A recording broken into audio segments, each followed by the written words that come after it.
ಮಂತ್ರಿಗಿರಿಗೆ payment ಕೊಟ್ಟಿದ್ದಾರೆ ಅನ್ನುವ audio viral. 75ರಿಂದ 80% payment ಕೊಟ್ಟಿದ್ದಾರೆ ಅನ್ನುವಂತಹ ಆಡಿಯೋಗೆ ಸಂಬಂಧಪಟ್ಟ ಹಾಗೆ ಹಣ ಕೊಟ್ಟು ಮಂತ್ರಿ ಆಗಿದ್ದಾರೆ ಅನ್ನುವಂತಹ ಆಡಿಯೋ ವೈರಲ್ ಆಗಿದೆ. ಪುಟ್ಟರಂಗ ಶೆಟ್ಟಿ ಪೇಮೆಂಟ್ ಕೊಟ್ಟಿದ್ದಾರೆ ಅನ್ನುವಂತಹ ಒಂದು ಆಡಿಯೋ ವೈರಲ್ ಆಗಿದ್ದು, ಬಾಗಲಕೋಟೆ ಜಿಲ್ಲಾಧ್ಯಕ್ಷ ನಂಜಯ್ಯನ ಮಠ್, ಮಾಜಿ ಸಚಿವ ತಿಮ್ಮಾಪುರ್ ಮಾತಾಡಿದ್ದಾರೆ ಎನ್ನಲಾದಂತಹ ಆಡಿಯೋ ಇದೀಗ ವೈರಲ್ ಆಗಿದೆ. ಮಂತ್ರಿಗಿರಿಗಾಗಿ ಪೇಮೆಂಟ್ ಕೊಟ್ಟಿದ್ದಾರೆ, 75ರಿಂದ 80% ಪೇಮೆಂಟ್ ಕೊಟ್ಟಿದ್ದಾರೆ ಅನ್ನುವಂತಹ ಒಂದು ಆಡಿಯೋ, ಹಣ ಕೊಟ್ಟು ಮಂತ್ರಿ ಆಗಿದ್ದಾರೆ ಅನ್ನುವ ಆಡಿಯೋ ವೈರಲ್ ಆಗಿದ್ದು, ಈಗಾಗಲೇ ಬಾಗಲಕೋಟೆ ಜಿಲ್ಲಾಧ್ಯಕ್ಷ ನಂಜಯ್ಯನ ಮಠ್, ಮಾಜಿ ಸಚಿವ ತಿಮ್ಮಾಪುರ್ ಮಾತಾಡಿದ್ದಾರೆ ಎನ್ನಲಾದಂತಹ ಆಡಿಯೋ ಇದು. ಸಚಿವರಾದ ನಾಗೇಂದ್ರ ಬಗ್ಗೆಯೂ ಈ ಆಡಿಯೋದಲ್ಲಿ ಇದೆ.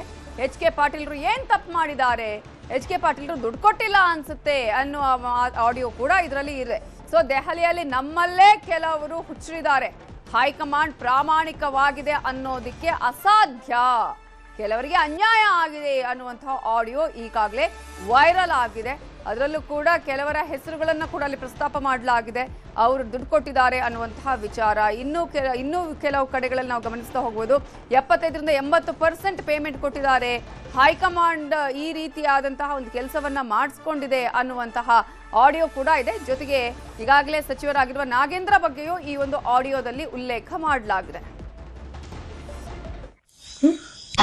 ಒಟ್ಟು ಪೇಮೆಂಟ್ ಆಯ್ತಲ್ಲ 70%, 75% ಹೆಚ್ಚು ಕಡಿಮೆ ನಮ್ಮ ಬಾಕಿ ಪ್ರಕಾರ 80% ಆದ್ರೂ ಆಗ್ಬೋದು. 70% ಸೀಟ್ ಕೊಟ್ಟಾರ ಅಂತ ಹೇಳ್ತಾರೆ. ಕೊಟ್ಟಿರ್ಬೇಕು, ಯಾಕಂದ್ರೆ ಅದು ಇದು ಇತ್ತಲ್ಲ, ವಿಧಾನಸೌಧ ದುಡ್ಡು ಸಿಗಿದ್ವು ಅಂತ ರಗಡದ ಹುಡುಗರಲ್ಲಿ ಜೈಲಿಂದ ಬಂದ. ಅಲ್ಲ, ಅದು ಇವನ್ನ ಹಾಕೊಂಡು ನಾಗೇಂದ್ರ ಕೊಟ್ಟರು ನೋಡ್ರಿ, ದುರಂತಪ್ಪ. ನಾಗೇಂದ್ರಗ ಅಲ್ರಿ ಕೇಸ್ ಐತೆ, ಇನ್ನೊಂದು ನಿರ್ದೋಷ ಇಲ್ಲ, ಬರೀ ಜಾಮೀನ್ ಐತೆ.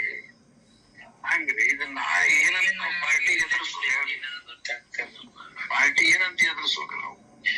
ಎಚ್ ಕೆ ಬಲ್ ಏನ್ ತಪ್ಪ ಮಾಡ್ಯಾರ ಬಹಳ ಇವ್ರು ಕೇಳಿದ ಕೊಟ್ಟಿರಕಿಲ್ಲ. ಅಲ್ಲಿ ಇಮೇಜು, ಪಾರ್ಟಿ ಇಮೇಜು ಯಾವ ಖಾತೆ ಕೊಟ್ಟರು ಸಮರ್ಥವಾಗಿ ನಿರ್ವಹಣೆ ಮಾಡ್ಯಾರ. ನೀರಾವರಿ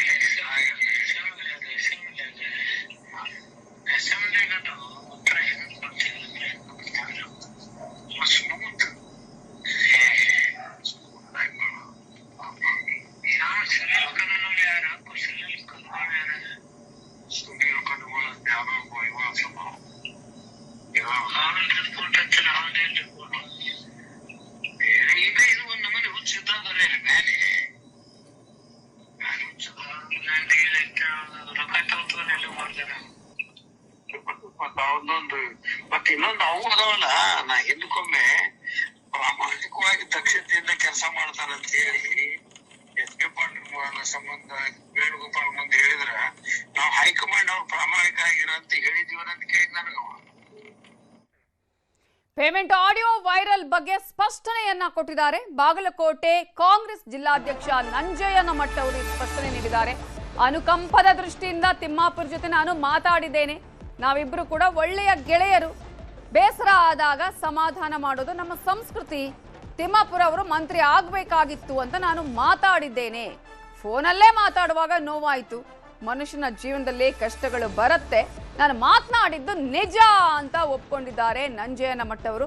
ಅವರೇ ಈಗ ಸ್ಪಷ್ಟನೆಯನ್ನ ಕೊಟ್ಟಿದ್ದಾರೆ. ಈ ಪೇಮೆಂಟ್ ಆಡಿಯೋ ವೈರಲ್ಗೆ ಸಂಬಂಧಪಟ್ಟ ಹಾಗೆ ಬಾಗಲಕೋಟೆ ಕಾಂಗ್ರೆಸ್ ಜಿಲ್ಲಾಧ್ಯಕ್ಷ ನಂಜಯ್ಯನ ಮಠ್ ಅವರೇ ಈ ಸ್ಪಷ್ಟನೆಯನ್ನ ನೀಡಿದ್ದಾರೆ.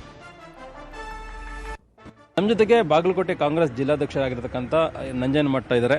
ಸರ್, ಈಗಾಗಲೇ ನಿಮ್ಮದು ಎನ್ನಲಾಗಿರ್ತಕ್ಕಂಥ ಆಡಿಯೋ ಒಂದು ವೈರಲ್ ಆಗಿದೆ, ಅದ್ರ ಬಗ್ಗೆ ಮಾತಾಡಿದ್ದಾರೆ. ಆರ್ ಬಿ ಪಿ ತಿಮ್ಮಾಪುರ ಹೌದಾ ಅಂತ ಜೊತೆ ತಿಮ್ಮಾಪುರ ಅವ್ರಿಗೆ ನಾವು ಫೋನ್ ಮಾಡಿದ್ದು ನಿಜ.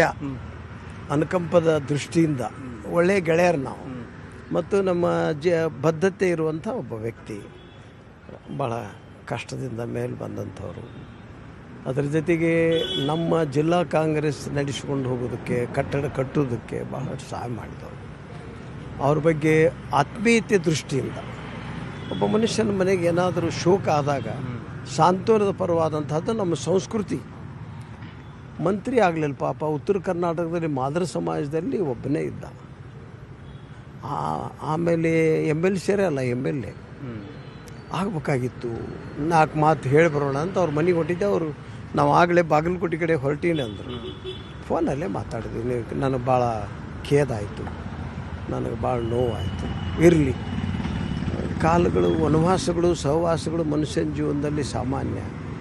ನಾನು ಒಂದು ಉದಾಹರಣೆ ಹೇಳಿದವ್ರಿಗೆ, ಹರಿಶ್ಚಂದ್ರ ಸುಡುಗಾಡಕ್ಕಾದ, ಅವಧಿ ಮುಗಿದ ಮೇಲೆ ಪಟ್ಟಾಭಿಷೇಕ ಆಯಿತು. ರಾಮ ವನವಾಸ ಮಾಡಿದ, ಗಡ್ಡೆ ಗೆಣಸು ತಿನ್ಕೊಂತ ಅಡ್ಡಾಡಿದರು, ಆಮೇಲೆ ಪಟ್ಟಾಭಿಷೇಕನ ಆಯಿತು. ಪಾಂಡವರು ಅಂತಹ ಮಹಾನ್ ಜಗತ್ಶೂರರಾದರು, ಅಡವಿ ಅಡ್ಡಾಡಿದರು, ವಾಪಸ್ ಬಂದು ಹಸ್ತಿನಾಪುರದಲ್ಲಿ ಅರಮನೆಯಲ್ಲೇ ಇದ್ದರು. ಹೀಗೆ ಮನುಷ್ಯನ ಜೀವನದಲ್ಲಿ ಕಷ್ಟಕಾರಗಳು ಬರ್ತಿರ್ತವೆ, ಎದುರಿಸ್ಕೊಂಡು ಮೇಲೆ ಬರಬೇಕು ಅನ್ನುವಂಥದ್ದು ಒಂದು ಮಾತು ಅವ್ರಿಗೆ ಸಾಂತ್ವನ ಹೇಳಿದೆ ಅಷ್ಟೇ. ಮತ್ತು ಪೇಮೆಂಟ್ ಕೊಟ್ಟವ್ರಿಗೂ ಕೂಡ ಆಗಿದೆ ಅನ್ನೋ ಮಾತನ್ನು ಕೂಡ ಹೇಳಿದ್ರಿ. ಈ ವಿಚಾರ ಈಗಾಗಲೇ ಕಾಂಗ್ರೆಸ್ಸಲ್ಲಿ ಕೂಡ ಕೆಲ ಶಾಸಕರು ಕೂಡ ಹೇಳ್ತಿದ್ದಾರೆ ಸರ್, ಆರೋಪ ಕೂಡ ಮಾಡ್ತಾ ಇದ್ದಾರೆ, ಪ್ರಭಾವಕ್ಕೆ ಒತ್ತಡಕ್ಕೆ ಮಾಡೋದು, ಇಲ್ಲೋ ಕ್ರಿಮಿನಲ್ ಇರುವಂಥವ್ರಿಗೆಲ್ಲ ಕೊಡ್ತಾ ಇದ್ದಾರೆ ಅನ್ನೋ ಮಾತನ್ನು ಕೆಲ ಶಾಸಕರು ನೇರವಾಗಿ ಹೇಳ್ತಾ ಇದ್ದಾರೆ. ಆ ಒಂದು ಆಡಿಯೋದಲ್ಲೂ ಕೂಡ ಪ್ರಸ್ತಾಪ ಆಗಿದೆ. ಅದನ್ನ ತಾವೇ ಕೇಳಿರಿ, ನಾನು ಬೇರೆ ಬೇರೆ ಶಾಸಕರು ಹೇಳೋದನ್ನು ಕೇಳಿದ್ದೇನೆ. ನನಗದ್ರ ಅನುಭವ ಇಲ್ಲ, ಯಾಕಂದ್ರೆ ನಾವು ಅಷ್ಟು ನಾವು ದುಡ್ಡು ಕೊಟ್ಟು ಏನೂ ತೊಗೊಂಡವರು ಅಲ್ಲ. 6-7 ಎಕರೆ ಜಮೀನಿದ್ದ ಒಬ್ಬ ಸಾದಾ ಕಾರ್ಯಕರ್ತ ನಾನು. ನನ್ನ ಬದ್ಧತೆ ಕಾಂಗ್ರೆಸ್, ನನ್ನ ಬದ್ಧತೆ ಪ್ರಾಮಾಣಿಕ ದಕ್ಷತೆಯಿಂದ ಕೆಲಸ ಮಾಡ್ತಕ್ಕಂಥವರ, ಗಟ್ಟಿ ರಾಜಕಾರಣವನ್ನು ಮಾಡ್ತಕ್ಕಂಥವರ ಜೊತೆಗಿರುವಂಥದ್ದು ನನ್ನ ಮೊದಲಿಂದ. ಎಚ್ ಕೆ ಪಾಟೀಲ್ ಇರ್ಬೋದು, ಸಿದ್ದರಾಮಯ್ಯನವ್ರು ಇರ್ಬೋದು, ನಮ್ಮ ಮುಖ್ಯಮಂತ್ರಿ ಶಿವಕುಮಾರ್ ಅವ್ರೇನು ಸಾಮಾನ್ಯನ, ಎಷ್ಟು ಕಷ್ಟ ಎದುರಿಸಿರೋದು, ಗಟ್ಟಿಯಾಗಿ ನಿಂತ ಗಟ್ಟಿ ವ್ಯಕ್ತಿ. ಈಗಾಗಲೇ ಎಲ್ಲೊಂದು ಕೂಡ ಆಡಿಯೋ ವಿಚಾರದಲ್ಲೂ ಕೂಡ ಪೇಮೆಂಟ್ ಅನ್ನೋ ಮಾತನ್ನು ಕೂಡ ಪ್ರಸ್ತಾಪ ಮಾಡಿರುವಂಥದ್ದು, ಪುಟ್ಟರಂಗ ಶೆಟ್ಟಿ ಅಂತವ್ರಿಗೆಲ್ಲ ಕೊಟ್ಟಿದ್ದಾರೆ ಅನ್ನೋ ಮಾತನ್ನು ಕೂಡ ಹೇಳಿದ್ದಾರೆ. ಹಾಗಾಗಿ ಇಂಥ ಒಂದು, ಆಮೇಲೆ ನಮ್ಮ ವಿಜಯಾನಂದ ಕಾಶ್ಯಪ್ನವರು ಗಟ್ಟಿ ಮನುಷ್ಯ, ಗಟ್ಟಿಗೆ ನಿಂತಾನೆ. ಈಗ ಅವನು ಕೆಲಸ ಮಾಡಿ ತೋರಿಸುವಂಥ ಹುಮ್ಮಸ್ಸಿದೆ, ಮಾಡ್ತಾರೆ. ಅಂಥವ್ರು ಇದ್ದಾರೆ. ಕೆಲವು ಜನ ಎಂಥವ್ರು ಇದ್ದಾರೆ ಅಂದರೆ ಜನನೇ ಮಾತಾಡ್ಕೊತಾರಿದ್ದಾರೆ, ಅಂಥವ್ರು ಇದ್ದಾರೆ. ಇದಿಷ್ಟು ನಂಜನಮಠ ಅವರ ಮಾತು. ಕ್ಯಾಮರಾ ಪರ್ಸನ್ ವೆಂಕಟೇಶ್ವರ ಜೊತೆಗೆ ಕೃಷ್ಣ ಜೀವಿ, ನ್ಯೂಸ್ 18 ಕನ್ನಡ, ಬೆಂಗಳೂರು.